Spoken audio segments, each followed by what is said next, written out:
So thanks, Ali. So I'll move on to the next section because that's what I've been waiting for personally for the past several weeks. And that's, again, in the context of what we heard from Ali, that there has been an increase in the reported crimes. And as you know, that Canada has a long-standing international reputation nationally, right? That we are a progressive and inclusive nation. But the problem is that over the past few years, there has been a substantial increase in the hate crimes. Like the Stats Canada issued a report last week, 5 days ago, and it shows that nearly 100% increase from between 2019 and 2020. So the interesting thing is that when we were having all these reports about the convoy, I was reading an article, a report in Toronto Star on March the 19th, and it was saying that there were dark forces behind the convoy, which is the far-right extremist groups were behind organizing this particular convoy. So that was kind of a revelation to me in the sense that I was thinking that the convoy was actually infiltrated by some of the extremist group members. But then yesterday I came across an article in New York Times. And the New York Times article was dated February the 7th, like more than a month before the Toronto Star article. And what caught my attention was this quote from a person. And the quotation, I'll just read the quote to you. It says that the biggest misconception about the convoy, even within Canada, is that extremists have infiltrated the movement. But in reality, it was an extremist movement that got mainstream attention. And then I quickly looked at the name was Stephanie, and I quickly jumped to my flyer that we did for this event to see if it's the same Stephanie or not. And interestingly, it was Stephanie Carvin, the same Stephanie that we have here today. So the objective is that in this particular backdrop of rising hate crimes in Canada, we were thinking that what could we do, like our rapid response committee, we met while the convoy was still here, and we were thinking about the theme for this conference, then for this particular meeting. And then we came up with this idea to bring some experts and have to deepen our understanding about the far-right extremist movements in Canada, and to see how can we as a coalition play any meaningful role, both on the education and awareness front, and if there could be any tools or guidelines or anything, strategies that we could get from these presentations, then we'll do that. So we will begin with Navid Aziz, who was born and raised in Montreal. He is joining us from Calgary. Thanks, Navid, for joining us. It's joining us this early in the morning over there. So he is an imam in Calgary, but also he's consulting with the Organization for the Prevention of Violence since 2018. And Stephanie Carvin, she is associate professor at the Norman Paterson School of International Affairs at Carleton University. And her book is, she has authored is, the title is Stand on Guard, Reassessing Threats to Canada's National Security. So thank you so much, Navid and Stephanie. I'll just hand it over to you before we break for questions. And then we have another speaker. As I mentioned, they've been working together to align their presentations and give us the best of their findings to date. So Navid and Stephanie. Thank you so much, Abid. And thank you everyone for being with us this morning. So this is a presentation that Stephanie and I have put together. It's based upon the paper that was published by the Organization for the Prevention of Violence out of Edmonton. So please do take a look at the paper when you get a chance. I'm not sure if the link was shared with you, but later on while Stephanie is presenting, I'll share the link in the chat box so everyone has access to it. To give you some background on this paper itself, it was an outcome of everything that was happening in Canada. So there was a period of time where the Muslim community was still grieving with what happened in Quebec City and Christchurch. And then the London attacks happened. And then thereafter, particularly in Alberta, we were seeing on a regular basis, colored women that wear hijab were regularly being attacked in the city of Edmonton. And I often found that my discussions with the Muslim community wouldn't get very far because a lot of the Muslim community was not familiar with what right-wing extremism is, what are their motivations, what unites them, and what is their agenda. So I reached out to one of the greatest experts that I know, Dr. Carvin, and I'm like, hey, we got to put this paper together. So we brainstormed and we were able to put this together. And I'm very grateful that Dr. Carvin was willing to work with me. So that's a brief introduction to what this paper is about. And the way our presentation is going to work is that Stephanie will be running through most of the presentation and talking about the motivations and agendas and what unifies them and what people need to know. So this is considered as an introductory guide to those that don't know much about right-wing extremism or a history of it in Canada. This is like the perfect piece for you and the perfect presentation. And then I'll come in towards the ending talking about important discussions that minority communities need to have in order to better protect themselves. So Dr. Carvin, I hand it over to you. Thanks, Navid. I really appreciate this opportunity. I love working with Navid. He's just been just such a great partner to kind of work with on this particular issue, and someone who brings a lot of perspective, because obviously, you know, Navid's in a community that has been experiencing a lot of this. So I'll just also preface by saying a lot of this research is done by the next guest, Elizabeth Simmons from Anti-Hate Canada, whose research is invaluable. And we've kind of coordinated. So I'm going to talk a little bit more about the hate groups and drivers of those hate groups. Navid's going to talk about community response, and Elizabeth, her presentation is going to be very much on the convoy itself. So hopefully that'll tie everything in a bit of a note. So what I want to talk about really is far-right extremism, what we call ideologically motivated violent extremism in Canada, some of the active groups, some of them, because there's just unfortunately so many of them, looking briefly at recent attacks, and then drivers, and then what to do about this. So there really isn't a definition, like a universal definition of what far right extremism is. It's a part of ideologically motivated violent extremism, which I'll get to in a second.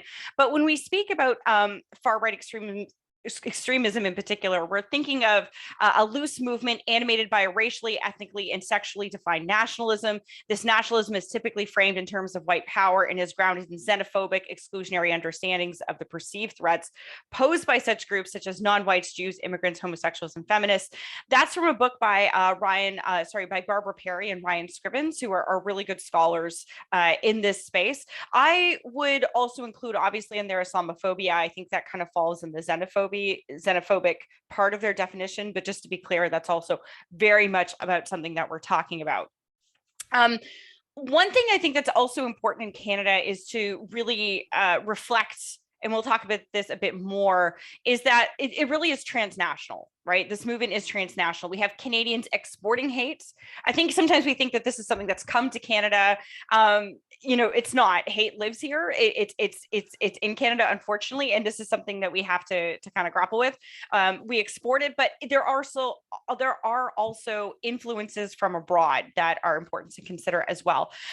So from Europe, for example, you have Pegida, which is the German acronym for Patriotic Germans Against the Islamicization of the West, the Soldiers of Odin, and we've also had movements from the United States come here, such as the KKK, the base, Atomwaffen, again, highly transnational. It's weird because these are nationalist movements, but they're clearly, you know, listening to each other.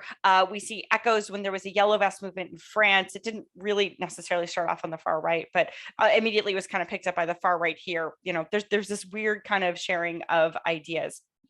And again, just to emphasize, Canadians have played a very influential role in this space. In particular, I would say the far right media ecosystem, it has a surprisingly large number of Canadians in it who play a role in kind of pushing these messages out there. Rebel Media is probably one of the biggest, but also True North Canada. And then there's a bunch of independent live streamers and bloggers and things like that, Stephen Villeneuve, other different groups like that. And but also, when we think of the, I'll get there in a second, but some of the legacy hate groups have had some impact on the discussion. One of the most important being creativity, which is old, comes from the 1970s. It was in the 1970s, but they coined the term racial holy war, which is still very influential in far right circles today. So I think that's something to consider, that Canadians are actively contributing to this conversation. So this is the way the Canadian Security Intelligence Service breaks down violent extremism in Canada generally. I like this chart. I mean, we can have a whole conversation about it, but I like this chart for the ideologically motivated violent extremism, because I think it kind of speaks to what this movement is. And you know, a friend of mine, Greg Fife, he's a former intelligence analyst and manager in Privy Council office. He describes this as a cauldron of ideas, right? It's a cauldron of ideas and in particular grievances. And we see this really in 4 areas. So you have the xenophobic violence, which is racially motivated and ethno-nationalist. So, you know, this is your classical white supremacist ideas. You have gender-driven violence. So increasingly we're seeing, and we'll talk about this in a second, violent misogyny directed towards women. So in particular, the involuntary celibates. And happy to answer questions about any of these groups. I'm trying to fly through for the sake of time, as well as anti-LGBTQ. I would put 2 on there, violence. And then as well, you have anti-authority violence. And this is kind of the space where I think the convoy is coming out of, but I know Elizabeth's going to speak to that. So you have the anti-government extremists, which kind of reject the ideas of governance. Really kind of the sovereign citizens come out of here. And we saw a lot of sovereign citizen ideas in the convoy, which really just kind of reject the idea of the state generally. And then you have other grievance and ideologically motivated violence as well. So you could put in there the QAnon phenomenon, right, which is this kind of odd conspiracy theory that started off with the belief that Donald Trump and Robert Mueller, who was investigating Donald Trump at the time, let's be clear, were involved in some kind of cosmic war against the American deep state, who were harvesting children because they could somehow get the fear out of children and turn that into drugs that they then consumed. It's kind of like, if you guys remember the satanic panic in the 1980s, it's like that, but on speed. Like it's just phenomenally complicated. Can go into it if you really, really want me to, but I'll leave it there. So let's look at the clusters in Canada. So I described some of the groups as legacy hate groups, KKK, creativity. We don't really see these movements as much anymore. They were big in the 1970s. I should say the KKK has been in Canada since the 1920s, but we have seen brochures in British Columbia that were distributed as late as 2018. The ideas of these, so I put them up there because their ideas are still pretty influential. White supremacy, and again, the creativity movement and its ideas of racial holy war, and a lot of the symbols that it's also put forward. Anti-authoritarianism. So these are, again, it's kind of the belief that the government is illegitimate. They rely a lot on the misinterpretation of treaties. They make up law. They sometimes rely on pseudo law. And the best example of this that I can think of is Tamara Lick, who was one of the organizers of the convoy. When her husband was testifying in her defense, he was invoking, U.S. First Amendment rights, and not realizing that, of course, there are no First Amendment rights in Canada because that's an American thing. They pick and choose law and try to make these fake legal arguments, and often are doing so to kind of prove that the state is illegitimate or they don't have to adhere to the law. All these kind of weird kind of conspiratorial ideas. But the issue here with the anti-authoritarians is that they are very violent, and in particular, they were the #1 killer for a long time in the United States of law enforcement officers. Law enforcement officers are usually the ones who, if someone's not paying their utility bills or not paying their rent because they believe that the state doesn't exist, or if they pull them over at a roadside stop, often these individuals will have killed the police officer. And we've seen that here in Canada with Walter Raddatz, and I'll talk about that in a second, but he was someone who had expressed very racist beliefs, anti-Semitic beliefs, homophobic beliefs, and also was a bit of a sovereign citizen. And when they came to his house, I believe to arrest him for some of these hate crimes, he shot and killed a police officer and eventually set his house on fire and died in that fire. As well, Justin Bork, who killed 3 mounted RCMP officers in New Brunswick in 2014. He subscribed to a lot of these anti-government beliefs as well. We have the white nationalist groups. I have here the Iron March legacy groups. Iron March was a website, a web forum that was online from 2011 to 2017. It later became Fascist Forge between 2017 and 2019. And it's really inspired by the neo-Nazi book Siege. And it's this idea of, again, these guys are fascinated by civil war, race wars, the creation of ethno-states. And so it's this movement, this collection of ideas of white grievance, promoting civil wars and things like this. A lot of these groups are in favor of using the tactic of accelerationism. Accelerationism is the idea that society is at heart corrupt, and because it's corrupt, it's inevitably going to fall, and out of the ashes can rise this new white ethno state. And what is concerning is that there's people who want this to happen faster, and so they want to engage in violence. They want to spark chaos in this space, right? To try and make this happen faster. And so they're looking for mayhem and ways to spark the collapse of North American society or Western society faster. And so I have a list there. Neo-Nazi, acceleration isn't an ideology in and of itself. I should be very clear here. It's more of a tactic, but something that most of these groups have. So you have the base, Atomwaffen, which is now pretty much the National Socialist Order, Atomwaffen. You could possibly also add here, and I'll defer to Elizabeth on this, this new group called Diagolon, which we're hearing a lot about. It's a neo-fascist, it's a growing militia network in Canada. It became pretty much front and center in during the convoy because of the arrests in Coutts, Alberta. There was someone wearing Diagolon patches. Their belief is that they need to, literally it started out as a joke that they wanted to use a diagonal line to carve out a chunk of North America with which they can have this white ethno state. And it was it was a joke, it's a joke. And suddenly it's not a joke. It's actually a movement of people of this network who actually want this to happen. And this is often called irony poisoning, right? Where you have an idea that starts off as a joke, but in the end, actually, it's a joke until it's not. And but if you criticize them for it, they're like, it's just a joke. You guys take things too seriously, whatever. Like they can back away from it, right? Until you can't. So I believe the leader, I was given the heads up that the leader, Jeremy McKenzie, was actually arrested again last night for possibly attacking or planning to harass a doctor out in Nova Scotia associated with the lockdowns and pandemic measures. So there's just a bunch of questionable life choices in that group.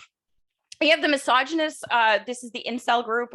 They are very much, again, these are, actually the term incel was coined by a woman in Toronto, ironically. And she said, well, I can't find a husband. I can't find a life partner. I'm involuntarily celibate. In other words, I can't find someone to be with. So in other words, I'm going to just kind of go on with my life. Now, for other people, they then took this and went much further, and they said, well, I'm involuntarily celibate, but that's not because of me. It's because the arrangement of society is unfair, and it's unfair to bad looking men, I guess. And so they believe that society has to be completely changed, and men have to be given access to women, and like society needs to be reordered. And they very often conduct attacks against women for those reasons. And of course, the main attack like this is Alec Manassian in Toronto with the van attack, but also there was an attack in January 2020 of Alexander Stavropoulos in Northern Ontario, who tried to stab a woman in her baby to death and was fortunately unsuccessful. And so what's interesting here is, and one thing I just want to point out is these groups are not in silos. This is, I referred to a cauldron earlier because all the different groups in here, they're coming together. A lot of the white nationalists are targeting the incels in order to try and bring them into far-right movements, far-right violence, trying to prey on their grievances and things like this. Some of the, and also the far-right groups, particularly the white nationalists, and they are, they believe in misogynist views. Like that's just part of being a Nazi, right? You have the anti-immigrant Islamophobic. So I have up here Lemute, Pegida, Soldiers of Odin. This is, again, a little outdated, but these groups have fallen apart, come back together. Lemute has kind of turned into more of an anti-mask, anti-lockdown movement called Lefarfadas. Pegida is still out there. I know they at least have a Twitter account. And Soldiers of Odin, they fell apart, came back to, they renamed themselves for a while Wolves of Odin, which is not very creative in terms of renaming yourself, but yeah, there's this one of the things that really concerns me about the convoy movement is that a lot of these people who are on the Islamophobic anti-immigrant movement, what became very active in the anti-mask, anti-lockdown movement. And I really worry that and I think Navid and I have talked about this, we really worry that this is going to change into an anti-immigrant movement again.